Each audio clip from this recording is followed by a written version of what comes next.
A'udhu billahi minash shaitanir rajim. Bismillahir rahim. Wassalatu wassalamu ala man la nabiyya ba'da ma ba'd.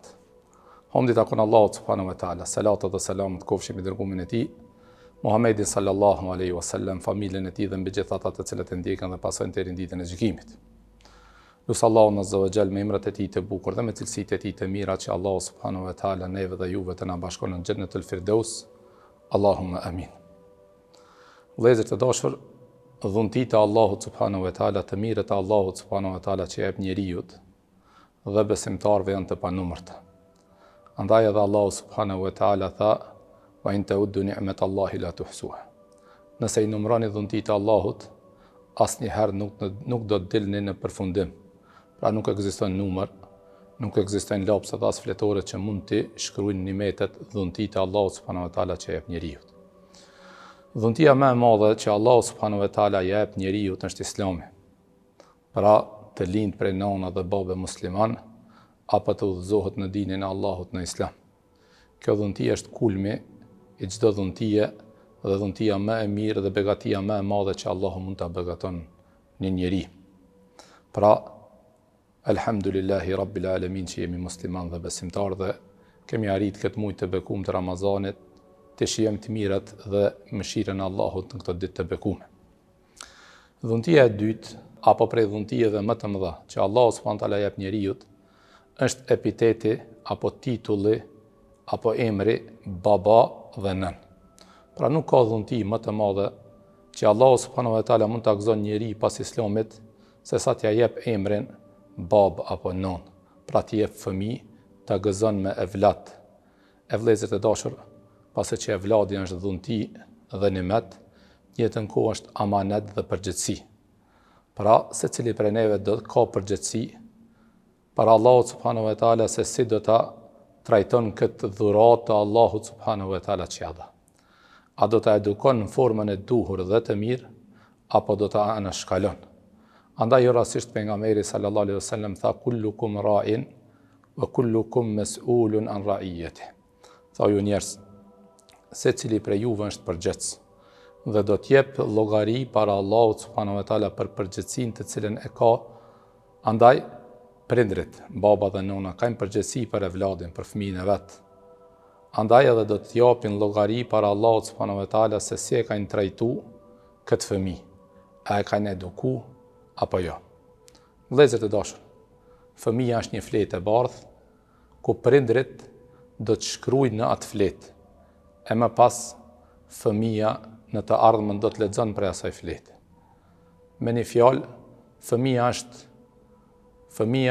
është një fletë ku prindrit duhet të kursejnë mund, kohë, sakrificë të shkruajnë tek fleta vepra të mira dhe ibadete.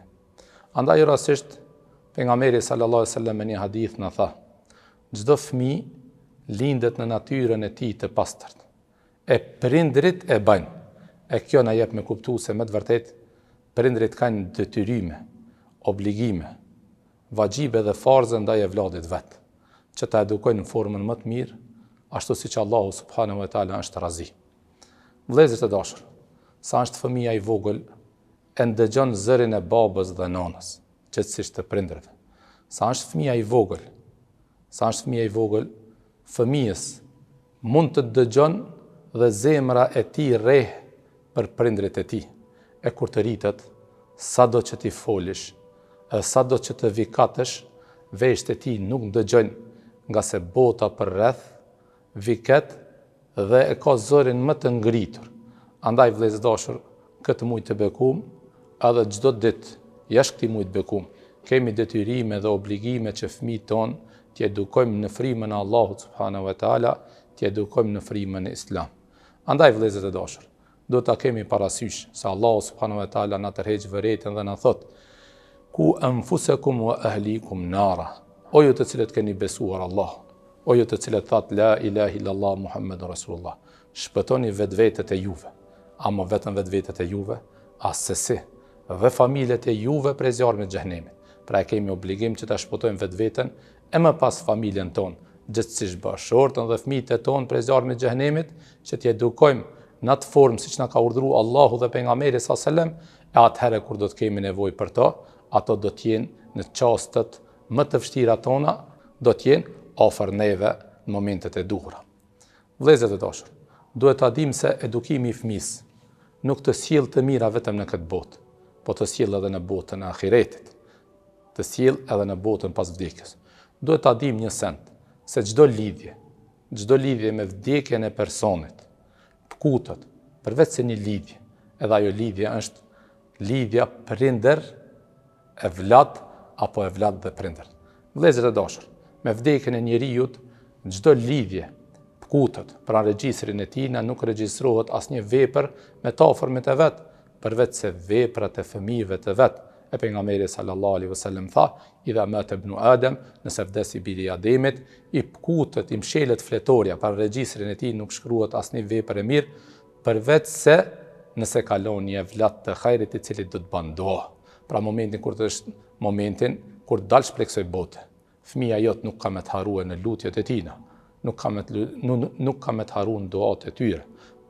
Pra fëmia, momentin që del prej kësaj bote, nuk do të harron asnjëherë. Pra do të vazhdon, do të kujton në lutje dhe dua derisa ai gjallëron. Pra çdo vepër të mirë të cilën e bën e vladi, i regjistrohen prindërve në fletorin e veprave tij të mira. Ku lusna Allahun azza wa jall që të na mundëson të edukojmë fëmijët tonë në frym islame. E pyetja e radhës, e cila gjithë secili e bën vetvete dhe do të thotë: "Hoxhi i nderuar, a ka mundësi pak shkurt më na kallëzu se çfarë më eduku fëmijët tonë?" Vëllezër të dashur, është një hadith i pejgamberit sallallahu alajhi wasallam i cili na mëson se cilat janë sendet më të rëndësishme për të edukuar fëmijën tonë. Megjithëse kjo hadith vlen edhe për të rriturit, edhe për pleq, edhe për gra, edhe për motra, edhe për vëllezër.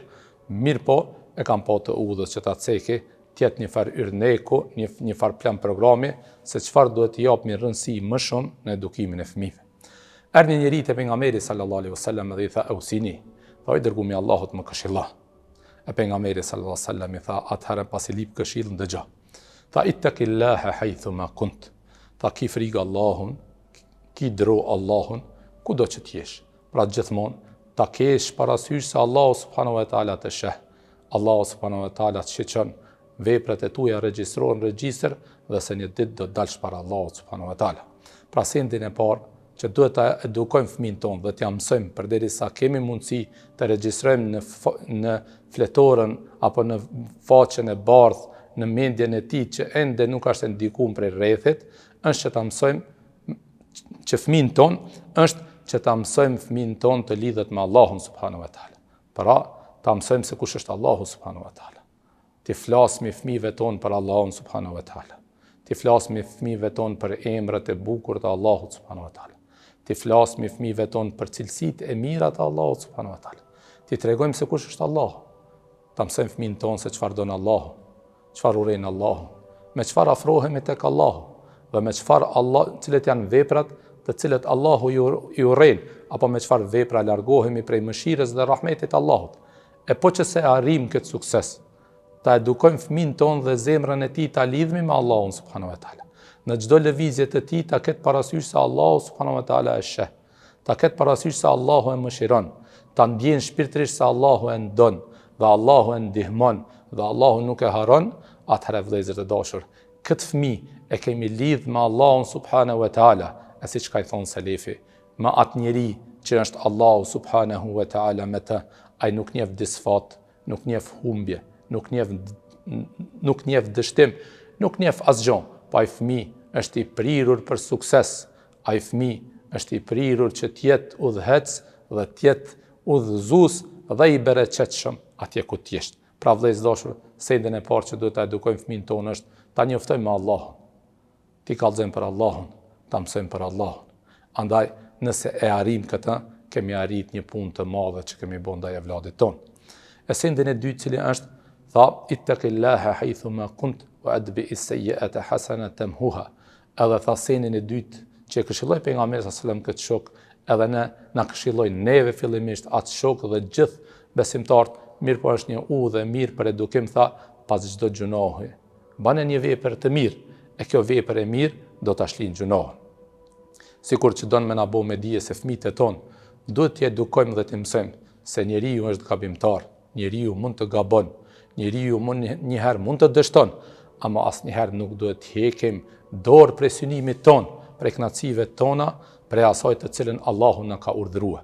Pa marrë parasysh se thot pejgamberi sallallahu alajhi wasallam kullu bani adem khata, këtë bitë Ademit janë gjunaqar dhe mëkatar. Andaj më e mira e jonës është që pas çdo gjunahi të kthehemi tek Allahu. Ta dim se kemi një Zot i cili i pranon gjunahet tona. Ta dim se kemi një Zot i cili na shlin gjunahet tona, mëkatet tona na fal. Pra Allahu Rahmani Rahimi, mëshiruesi, mëshirbërësi. E veç atij këtë mujt bekum ku mëshira Allahut azza wa jall shumë fishohet, ku Allahu subhanahu wa taala kërkon prej robëve vet dhe thot 1/3 e natës, nëse kërkon falje për mua, unë t'i fali gjitha mëkatet. Pra kjo është e dita, është që pas çdo gjunahi, pas çdo gabimi, pas çdo lëshimi, pas çdo dështimi, mos të dorëzohemi, po prap të lidhemi me Allahun subhanahu wa taala. Të kërkojmë prej Allahut fuqi, të kërkojmë prej Allahut falje, e në këtë mënyrë do të kemi sukses. E këshilla e tretë është tha wa khaliqin nas bi khuluqin hasan. Tha këshilloj njerëzit, silluni me njerëzit, dhe i tha pejgamberi sallallahu alajhi wasallam këshillën e tretë, sillu me njerëzit mirë. Pra vëllezër e dashur, është e udhës. Dhe është primare që fëmijët e tonë t'i mësojmë me edukat, t'i mësojmë në sjellje, t'i mësojmë në karakter, t'i mësojmë fëmijëve tonë ta përdorin fjalën faleminderit, t'i mësojmë fëmijët e tonë ta përdorin fjalën Allahut shpërbleft, t'i mësojmë fëmijët e tonë të jenë të sellshëm me arsimtarët, me babë, me nonë, me farefis, me gjithkan për rreth. Andaj vëllezër dashur, këtu pejgamberi sallallahu alajhi wasallam ka thonën më afër mund ditën e gjykimit është ai njeriu i cili e ka moralin më të mirë. Dhe shembulltyri ne kemi Muhamedit sallallahu alajhi wasallam, ku Allahu në Kur'an e lavdron dhe i thot innaka la ala khuluqin adhim. O Muhammed, me të vërtetë ke një moral të përsosur. Nëse dojmë të kemi një fëmijë, një evlat të xhairit, të bereqetshëm, të jetë shembulltyr dhe irnek për tjerë, atëherë le ta mësojmë dhe le ta lidhemi me Muhamedit sallallahu alaihi wasallam. Le t'i tregojmë për Muhamedit sallallahu alaihi wasallam. Çfarë sjellje kishte Muhamedi sallallahu alaihi wasallam? Si ishte Muhamedi sallallahu alaihi wasallam me farefisin, me fëmijët e vet, fillimisht me familjarët e vet, me rrethin e vet, me shoqërinë. Si ishte sjellja e pejgamberit sallallahu alaihi wasallam me të diturit, me pleqt. Si ishte sjellja e Muhamedit sallallahu alaihi wasallam me gjithkënd. Bile do ta mësojmë edhe si ishte sjellja e pejgamberit sallallahu alaihi wasallam me kafshët.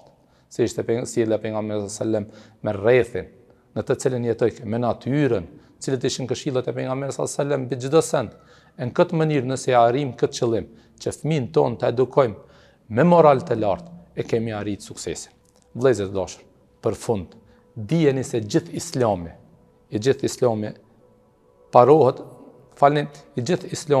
ndërtohet mbi 3 parime. Domethënë, versioni i shkurt i Islamit është ka ardhur Islami dhe Allahu e ka pru Islamin, e ka zbrit tokë për 3 çështje.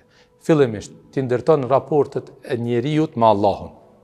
Pra kjo është e para, ndërtimi i raporteve të njeriut me Allahun. E kjo është në pjesën e parë të hadithit ku pejgamberi sallallahu alajhi wasallam tha: "Ittaqillaha haythuma kunt", tha ki frikë Allahut, ndërtoj raportet e tuaja me Allahun subhanahu wa taala. Rregulloj raportet e tuaja me Allahun subhanahu wa taala. Fal namaz, agjëro, jep zeqat, shko hax nëse ke mundësi, fol mirë, mos gënje, mos rrej, mos ban amoralitet e kështu me radhë. Momentin që ndërton raportet e tuaja me Allahun subhanahu wa taala, a është e mjaftueshme kjo? Jo, asese. Pastaj është e dyta, me ndërtu raportin tan me vetveten tonë. Pra vëllezër dashur, pejgamberi sallallahu alajhi wasallam tha, pas çdo gjunohi, domethënë kjo është kalitje dhe gdhendje vetvetes tonë. Kujdesu pak për vetveten tonë, kujdesu për zemrën tonë, kujdesu për mbretësinë tonë, kujdesu për zilinë tonë, kujdesu për shpirtin tan, për smundjet e zemrës dhe gjithë çfarë ka të bëjë të cilët janë vepra të shëmtuara që Allahu subhanahu taala nuk i don. Pra sendin e dytë që ka ardhur Islami për ta rregulluar është raporti jon me vetvetet tona. Dhe e treta është raporti jon me njerëzit, e kjo është në pjesën e tretë të hadithit ku thotë: "Wa khaliqin nas bi khuluqin hasan", dhe sillu me njerëzit me moral të mirë, me moral të përsosur. Andaj lutem Allahun azza wa jall që ky Ramazan të jetë yrneg dhe shëmbulltir e jonën për misimin e çdo vesi, çdo sendi të cilën ka të bëjë ndesh me raportin ton me Allahun, ndesh me raportin ton me vetveten, ndesh me raportin ton me njerëzit. Për këtë edhe fjalën ton të fundit e themi: Alhamdulillahi rabbil alamin. Allahu ju shpërbleft.